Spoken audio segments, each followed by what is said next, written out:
Longévité au pouvoir, voici le dictateur impitoyable, qui conseille Paul Biya depuis toujours. Les séjours privés de Paul Biya en Europe encore évoqués. Le chef de l'État camerounais et Mobutu Sese Seko sont pointés du doigt. Biya a appris des secrets chez son homologue congolais. L'organisé Crime and Corruption Project a fait des révélations concernant l'actuel président camerounais Paul Biya et l'ex-chef d'État congolais Mobutu Sese Seko.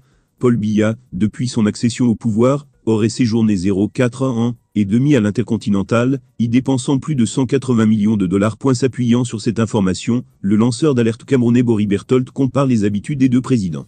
Pour lui, il n'y a véritablement pas de différence entre. Paul Biya a accédé au pouvoir en 1982, en succédant au regretté Amadou Ahidjo. Depuis lors, il a effectué un nombre incalculable de séjours privés en Europe, notamment en Suisse. En 2009, il a voyagé à la station balnéaire de La Baule en 2009, où il a occupé, avec sa suite 42 chambres pour un montant journalier de 42 000 €, avec une facture de quelque 800 000 € pour les 3 semaines de vacances, se souvient Actu Cameroun. Ce séjour privé du chef d'État Paul Biya, entre autres voyages, a fait couler beaucoup d'encre et de salive. Bory Berthold affirme que c'est l'ancien président de la République démocratique du Congo, Mobutu Sese Seko, qui a transmis à Paul Biya les petits secrets de la Suisse. Juste pour rappel. L'état actuel du palais de Mobutu Sese Seko dans son village Badolite. Mobutu a régné sur le Congo pendant 30 ans. Paul Biya était son admirateur. C'est d'ailleurs Mobutu qui transmet à Paul Biya les petits secrets de la Suisse. J'ai déjà des éléments sur ton père, ta mère et ton mari. Bory Berthold avertit Karine Monguel, journaliste, écrivain et lanceur d'alerte camerounais. Bory Berthold a tiré à boulet rouge sur la bosse, l'a dit Karine Monguel.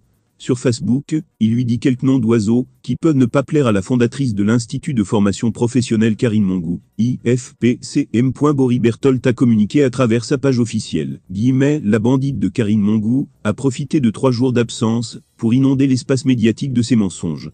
Le problème, c'est que quand j'attrape une proie, je ne la lâche pas facilement. Surtout quand je sais que j'ai raison. De quoi est-il question entre les deux personnes? Il s'agit d'une affaire de foncier, où les versions données par Bory et Karine divergent totalement. Mais on est où là? Tu prends la maison des gens.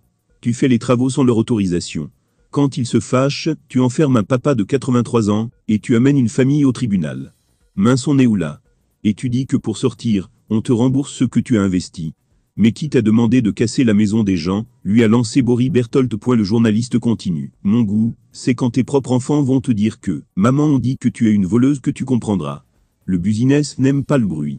Tu prétends avoir fait des travaux dans la maison. Est-ce que tu peux sortir un seul document qui t'autorise à casser la maison des gens pour ton business? Un seul. Tu sors ce document, je te demande publiquement pardon. Et je me retire. Bory Berthold sait ce qui va se passer. Tes avocats et les gens que tu embauches vont manger ton argent, mais tu vas perdre.